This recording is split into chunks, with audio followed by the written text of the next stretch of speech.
प्रकृति के यौवन का श्रृंगार करेंगे कभी न बासी फूल, मिलेंगे जाकर वे अति शीघ्र, आह उत्सुक है उनको धूल।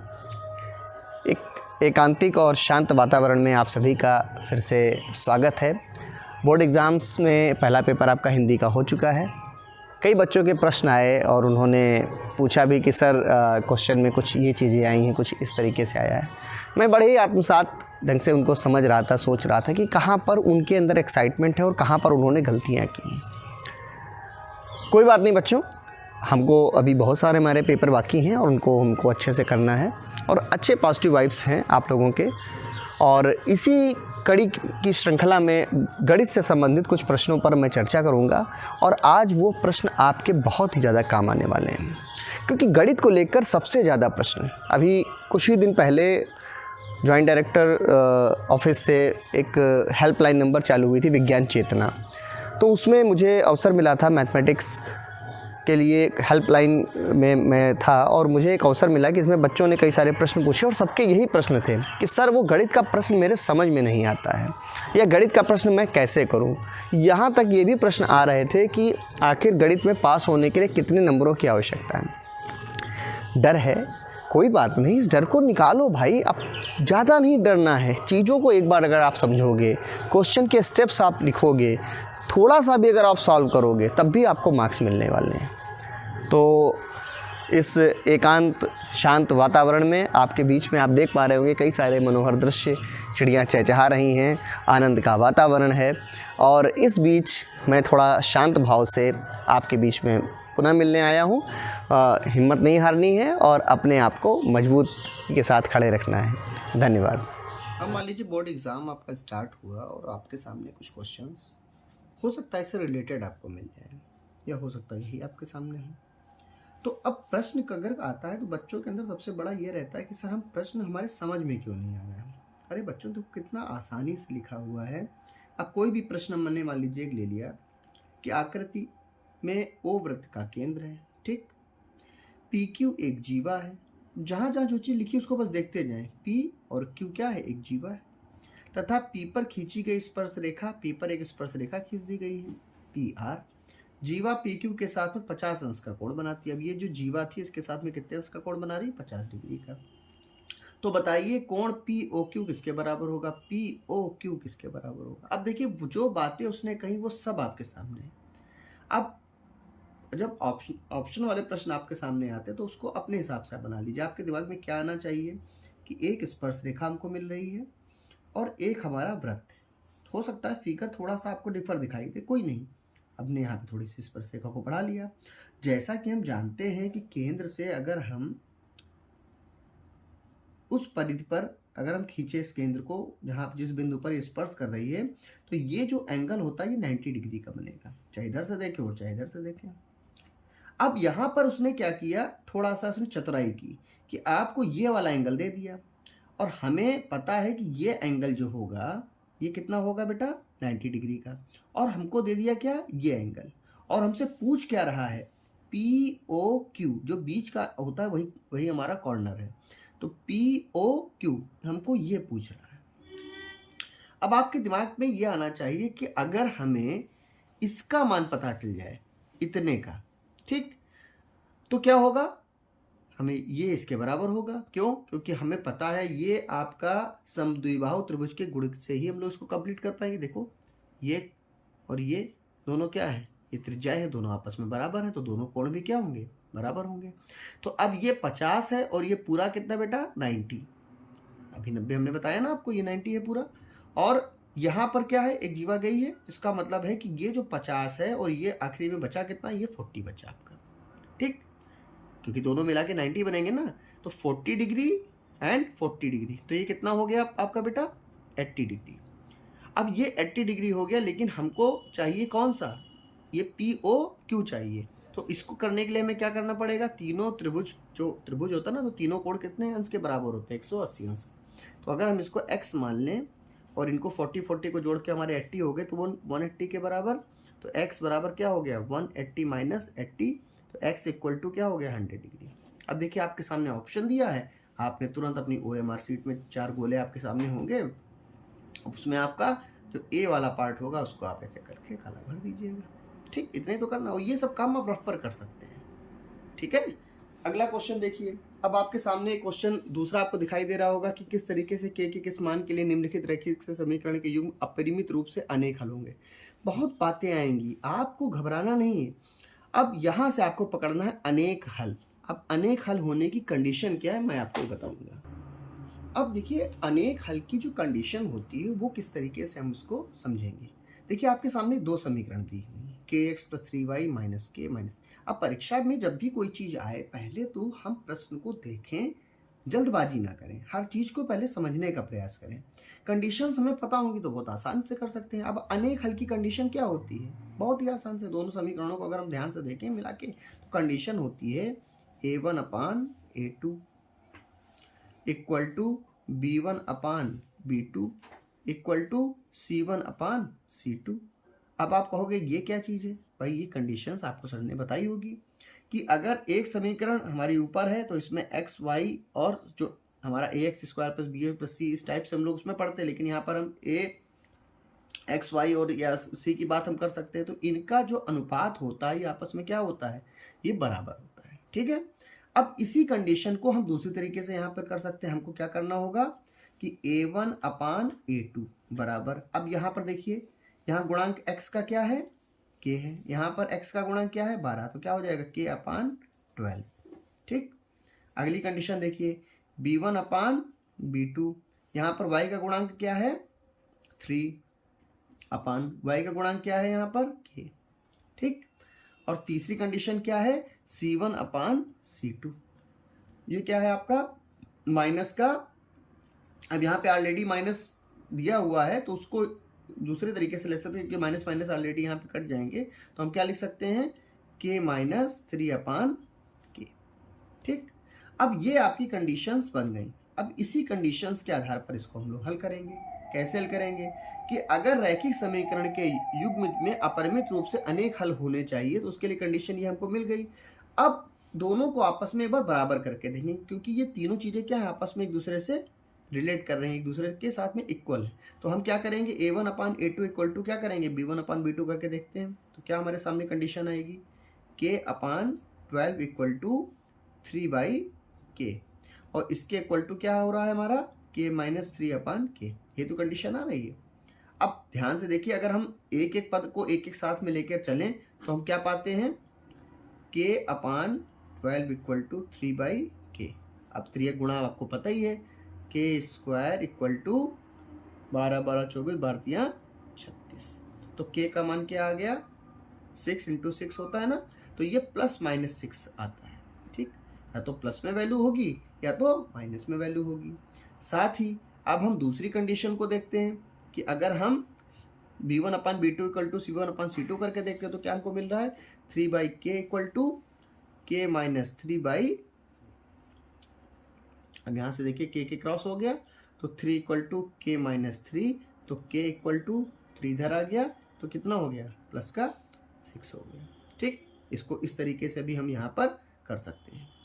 अगर हम दूसरी कंडीशन में देखें, अगर हम दूसरे तरीके से अगर हम देखते हैं तो इस तरीके से भी हमको दिखाई दे रहा है। और बहुत लोग दूसरे तरीके से हल करेंगे तो कैसे हल करेंगे, 3 गुणा करके देखेंगे तो कैसे देखेंगे 3k equal to k² - 3k, इस कंडीशन में लेके चलेंगे तो यहाँ पर क्या हो जाएगा 6k × k²। ठीक, तो जिसमें क्या हम दो कंडीशंस बनेंगी, या तो k का मान क्या आएगा 0 या k का मान क्या आएगा 6। तो इस तरीके से भी हम k की वैल्यू को यहाँ पर देख सकते हैं। अब ये सिद्ध करने के लिए कह रहा है कि क्या अपरिमित रूप से अनेक हल होंगे, तो इसके लिए हमको ये चीज़ जाननी जरूरी है कि k का जो मान है ये दोनों प्रतिबंधों को संतुष्ट करता है, क्योंकि k बराबर 6 है और इस मान के लिए समीकरणों के युग्म में अपरिमित अनेक हल होंगे। अब देखिए k की जो वैल्यू आ रही है, यहाँ पर भी आपने देखिए कि क्या निकली थी 6 निकली थी, और यहाँ पर भी जो कंडीशंस थी दोनों में, जब हमने b1/b2 इक्वल टू c1/c2 क्या, उसमें भी कंडीशन में हमको 6 की वैल्यू मिली। भले यहाँ पे दो मान मिले हों, लेकिन हमको यहाँ पर भी 6 की वैल्यू मिली और यहाँ पर भी हमें 6 की वैल्यू मिल रही है। तो हम ये देख पा रहे हैं, और प्लस में भी मिल रही है, माइनस में भी मिल रही है, 0 भी मिल रहा है, 6 भी मिल रहा है। तो हम क्या देख रहे हैं कि समान रूप से अपरिमित और अनेक हल हमको यहाँ पर दिखाई दे रहे हैं। अब मान लीजिए इस प्रकार का आपका क्वेश्चन एक ट्रिग्नोमेट्री का आ गया कि sine a plus sine square a equal to 1, तो व्यंजक इतने का मान क्या होगा। अब हमें यहाँ पर ध्यान ये देना है कि ये हमको एक हिंट दे दी गई, ठीक। अब इस हिंट के थ्रू हमको इसकी वैल्यू निकालनी है। पहले से हमारा प्लान क्लियर होना चाहिए कि हमको करना क्या है। अब हम इस हिंट के थ्रू चलते हैं। अगर हमारे सामने दिया हुआ है sine a plus sine square equal to 1, तो यहाँ से हम साइन ए की वैल्यू क्या निकाल सकते हैं, 1 माइनस साइन स्क्वायर ए। इधर जाएगा पक्षांतर होके ऋणात्मक हो जाएगा, तो यहाँ पर इसकी वैल्यू क्या निकल के आ गई बेटा, कॉस स्क्वायर ए। अब साइन ए इक्वल टू किसके सीधे सीधे हो गया, कॉस स्क्वायर ए के। यहाँ पर जो हमको कंडीशन मिल गई। अब यहाँ पर जो कंडीशन है वो क्या है, कॉस स्क्वायर ए प्लस कॉस 4a का मान हमको चाहिए। कोई नहीं, बहुत ईजी है।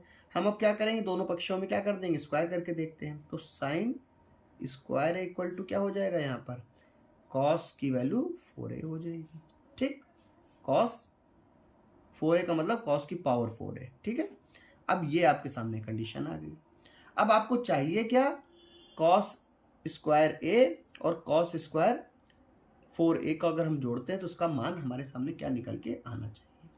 अब हम क्या करेंगे, साइन स्क्वायर ए को हम क्या लिख सकते हैं, अगर देखें तो 1 माइनस कॉस स्क्वायर ए तो लिख सकते हैं। और ये यहाँ पर क्या है बेटा, कॉस की पावर 4 है। और हमें चाहिए क्या, कॉस स्क्वायर ए प्लस कॉस की पावर 4 है। अब ध्यान से देखिए, ये माइनस वाला अगर हम इधर से इधर भेज दें तो यही तो बन जाएगा, कॉस स्क्वायर ए, ठीक। और उसके साथ में क्या जुड़ जाएगा, कॉस की पावर 4 है। यही तो चीज़ चाहिए थी।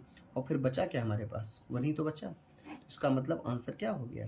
अब यहाँ पर हम देखेंगे, डी को टिक कर देंगे। 4 गोले होंगे आपके सामने, डी वाला ऑप्शन में जाएंगे, उसमें यहाँ पर हम उसको पूरा भर देंगे, ठीक। इसी टाइप से अगला क्वेश्चन देखिए दिया हुआ है कि साइन अल्फा की वैल्यू दी है, कॉस बीटा की वैल्यू दी है, तो अल्फा प्लस बीटा का मान क्या होगा। बड़ा मजेदार क्वेश्चन है। ऑब्जेक्टिव में देखिए क्वेश्चन आएंगे तो घबराना नहीं है, बहुत आसानी से करना। देखिए अब इसको कैसे करेंगे। अब इसको करने का तरीका क्या है कि साइन अल्फा बराबर 1/2। अगर हम 1/2 को अगर हम ये लिख सकते हैं साइन 30 डिग्री, काम बन जाएगा हमारा। इसी तरीके से अगर हम बात करें कॉस बीटा इक्वल टू, अब इसका जो मान होता है कॉस में 1/2 किसका मान किसके बराबर होता है, तो आपको पता है कि ये 60 डिग्री के बराबर होता है, ठीक।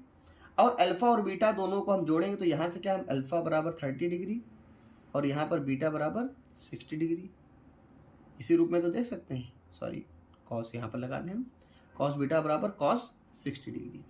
तो यहाँ अल्फा प्लस बीटा की वैल्यू अगर हमको निकालनी होगी तो क्या लिखेंगे, 30 प्लस 60, ये हो गया आपका क्या, 90 डिग्री। आंसर आ गया आपका। तो आसानी से करिए, मतलब जल्दबाजी नहीं करनी कि किसी ने अगर बता दिया कि ये ऑप्शन सही वो ऑप्शन सही, कुछ के चक्कर में मत पड़िए। ठंडे दिमाग से चीज़ों को सोचिए कि अगर इसका मान 1/2 दे रहा है तो क्यों दे रहा है, इसका मान 1/2 दे रहा है तो क्यों दे रहा है, इसका मतलब यहाँ पर इसकी वैल्यू को रखना है, ठीक है। तो इस तरीके से हमको यहाँ समझना। अब देखिए आपके सामने बड़ा अच्छा सा क्वेश्चन है। इस टाइप के क्वेश्चन भी आपके सामने आते हैं और इनके में अंक भी बड़े अच्छे हैं इसमें रहते हैं। हो सकता है 4 नंबर में आपको मिल जाए। अब ये देखिए कह रहा है कि 2 क्रमागत विषम धनात्मक पूर्णांक। अब देखिए आपको फोकस कहाँ करना होता है, क्वेश्चन कोई भी आए, ठीक है, आप उसके वर्डिक्स को पकड़िए। विषम होना चाहिए और पॉजिटिव होना चाहिए और क्या होना चाहिए, पूर्णांक होना चाहिए। 3 चीज़ें आ गई। उसको हमें क्या करना है, ज्ञात करना है, जिसके वर्ग, ठीक। अब कैसे हैं ये, 2 हैं और कैसे हैं, क्रमागत है। देखिए यहीं से पकड़ेंगे, 2 हैं, 2 ऐसी संख्याएं कैसी हैं जो विषम भी हैं, धनात्मक भी हैं और क्या है, पूर्णांक भी हैं और क्या है, क्रमागत है, ठीक। उनको हमें क्या करना है, ज्ञात करना है। अगर हम उनके वर्गों का योग क्या कर देते हैं, वर्गों का योग जो निकल के आता है वो कितना निकल के आ रहा है, 290 है। क्या है, वर्गों का योग। अब देखिए अलग अलग टुकड़ों में अगर इसको तोड़ लें तो क्वेश्चन हमारा कितना आसान हो गया। तो गणित में हम क्या करते हैं, कुछ चीज़ों को मान लेते हैं। तो हमने मान लिया कि अगर 2 क्रमागत पूर्णांक होंगे तो जो पहला पूर्णांक होगा वो दूसरे वाले से छोटा होगा। तो छोटा पूर्णांक हमने मान लिया कि माना 2 क्रमागत विषम धनात्मक पूर्णांकों में छोटा पूर्णांक हमारा क्या है, छोटा पूर्णांक आप पूरा लिख लीजिएगा कि आपको केवल हम समझाने के लिए यहाँ पर लिख रहे हैं। छोटा पूर्णांक हमने मान लिया, माना छोटा पूर्णांक बराबर क्या हो गया, x। तो सीधी सी बात है, जो हमारा दूसरा पूर्णांक होगा वो क्या होगा, उससे एक आगे की तरफ होगा ना। तो दूसरा पूर्णांक, अब चूंकि ये क्या है, विषम है, तो विषम संख्या आपको पता ही है कि कम से कम अगली वाली तो संख्या हो ही नहीं सकती। अगर कोई विषम संख्या होगी तो उसमें इसका मतलब 2 का हमको एडिशन करना पड़ेगा। तो हमने दूसरा जो पूर्णांक हमने मान लिया, तो वो क्या हो जाएगा, वो x + 2 हो जाएगा। ठीक, एग्जाम्पल के रूप में अगर मान लीजिए ये 1 है, तो 1 में हमने 2 जोड़ा तो क्या बन गया, 3। इसी तरीके से अगर ये 5 है, तो अगर हमने इसमें 2 जोड़ दिया तो क्या बन गया, 7। तो ये कैसा होगा, विषम भी है और धनात्मक भी है और क्या है, पूर्णांक भी। लेकिन हमें इसकी बात को सिद्ध करना है या ज्ञात करना है, उत्तर की जांच भी हम करके आपको दिखाएंगे कि इनके वर्गों का योग कितना निकल के आना चाहिए, 290 निकल के आना चाहिए। ठीक है, अब यहाँ पर हम ये जो बातें बोल रहा है हमको वो करना है। तो हमें एक पूर्णांक x हमने मान लिया, दूसरा पूर्णांक हमारा हो गया x + 2। अब इन दोनों को लेकर हम चलेंगे, क्या करेंगे भाई, ये जो बोल रहा वही करना है। दोनों पूर्णांक धनात्मक पूर्णांक में ज्ञात करें जिनके वर्गों का योग, मतलब वर्ग का मतलब x का वर्ग कर देंगे, ठीक, और x + 2 का वर्ग कर देंगे, और इनका क्या कर देंगे, योग, जिनके वर्गों का योग किसके बराबर है, 290 के बराबर। अब इसको यहाँ पे हम सॉल्व करते हैं, क्या आ गया भाई, x² प्लस, अब इसको खोल देंगे, a + b का होल स्क्वायर, सूत्र आपको पता ही है, a² + b² प्लस 2 × 2a और b, ये बराबर हो गया 290 के। तो यहाँ पर हो गया x² प्लस 4, तो यहाँ था ही, ठीक है, ऑलरेडी सीधी सी बात है। यहाँ पर जब आप इसको खोलेंगे तो 2 दूनी 4 आपके सामने था, और 2 दूनी 4x यहाँ पर आपके सामने आ गया। तो इसको अगर हम सही मायने में देखें तो हमारे सामने जो बन के आ रहा है वो 2x², ठीक, प्लस 4x प्लस 4 = 290। और अगर हम इसको 4 को उधर भेज देते हैं और 290 को या तो इधर बुला ही लेते हैं, तो हमारे सामने जो निकल के आएगी कंडीशन वो 2x² प्लस 4x माइनस का 286 = 0। अब ये 286 कहाँ से आया, ये 4 यहाँ से माइनस हो गया, अब ये इधर आया तो माइनस का चिन्ह था, यहाँ पे माइनस लग गया है। बस माइनस प्लस का थोड़ा ध्यान भी रखना है, जल्दबाजी नहीं करनी है इतनी। अब यहाँ पर देखिए 2 कॉमन ले लेते हैं, 2 यहाँ से निकल गया, यहाँ से निकल गया और यहाँ से निकल गया, तो क्या होगा हमारे पास बचा आखिरी में x² प्लस 2x माइनस 143 = 0। अब इस टाइप की जो कंडीशंस हमारे सामने आती है तो हम श्रीधराचार्य सूत्र का प्रयोग करते हैं, या जिसको हम लोग द्विघाती सूत्र भी बोलते हैं। तो धराचार्य सूत्र क्या कहता है, -b + √b² माइनस 4ac/2a। अब ये एक चीज़ कहाँ से निकालोगे, यहीं से निकाल लो, क्या हम जानते हैं, ax² plus bx plus c = 0। a का मान क्या निकल के आ गया, 1, b का मान 2 और c का मान -143। बस ये उठा के वैल्यू आप कहाँ रख दो, धराचार्य में रख दीजिएगा, श्रीधराचार्य के सूत्र में। तो आप यहाँ पर देखोगे, इसको जब सॉल्व करोगे तो यहाँ पर क्या है, b की वैल्यू क्या है, 2 है, तो यहाँ -2 प्लस माइनस √4 प्लस 572, तो ये कैसे आ गया। जब आप यहाँ पे वैल्यू रखोगे, a का मान रखोगे और c का मान रखोगे, तो मल्टीप्लाई होके यहाँ पर 572 प्लस का आ जाएगा। ठीक, b की वैल्यू हमने 2 रखी तो 2 दूनी 4 हो गया, नीचे 2a की वैल्यू 1 है तो ऐसे ही हो गया। अब इसको जब हम सॉल्व करेंगे तो क्या निकल के आएगा, -2 प्लस माइनस √572 में 4 जोड़ दिए तो क्या हो गया, 576/2। कंडीशन से यहाँ पे क्या निकल के आई, -2 प्लस माइनस, अब जानते हैं 576 का जब हम वर्गमूल करेंगे तो हमारे सामने निकल के आता है 24/2। अब इसको जब आप सॉल्व करके देखोगे तो आपके सामने क्या कंडीशन आएगी, x की जो वैल्यू निकल के आएगी। ठीक, अब ये धराचार्य जो सूत्र होता है x की वैल्यू का ही सूत्र होता है, यहाँ पर हम x बराबर लिख सकते हैं, तो उसी को ही यहाँ पर, तो x की जो वैल्यू निकल के आएगी वो क्या निकल के आएगी, यहाँ पर जब इसको हम सॉल्व करेंगे, एक बार हम 26/2 करेंगे तो माइनस का निकलेगा। ठीक है, अगर माइनस को भी हम लेके चलेंगे, अगर हम यहाँ पर बात करते हैं, एक इसको माइनस का रखते हैं उसको प्लस का रखते हैं, तो इसका वैल्यू यहाँ पर 22 हो जाएगी, तो यह घटेगा और यहाँ पर 11 हो जाएगा। तो x बराबर 11 भी निकल रहा है और x बराबर क्या निकल रहा है, -13 भी निकल रहा है। अब आप देखिए, हमें धनात्मक पूर्णांक चाहिए, तो इसका मतलब ये वाला हम वैल्यू नहीं लेंगे। तो हमें जो वैल्यू मिली है x की, क्या मिली है, 11 मिली है। तो हम ये कह सकते हैं कि दोनों क्रमागत विषम धनात्मक पूर्णांक क्या होंगे, 11 होंगे, और 11 अगर 1 है तो दूसरा वाला क्या हो जाएगा, x + 2, इसका मतलब वो क्या हो जाएगा, 13 हो जाएगा। तो हमारे ये जो हैं दो विषम पूर्णांक, कैसे विषम धनात्मक पूर्णांक निकल के आ जाएंगे, 11 और 13। तो इस टाइप के क्वेश्चन अच्छे नंबर आपको दे सकते हैं। अब देखिए लॉन्ग आंसर में एक बड़ा ही मजेदार क्वेश्चन आपके सामने है, cosec theta plus cot theta equal to p, तो सिद्ध कीजिए cos theta equal to p² - 1 upon p² + 1। कितना बेहतरीन क्वेश्चन है, चलिए उसको यहाँ से स्टार्ट करते हैं। अब आपके सामने एक ही क्वेश्चन के रूप में अगर आया तो एक आपको हिंट यहाँ पे दे दी, हिंट्स को उठाइए।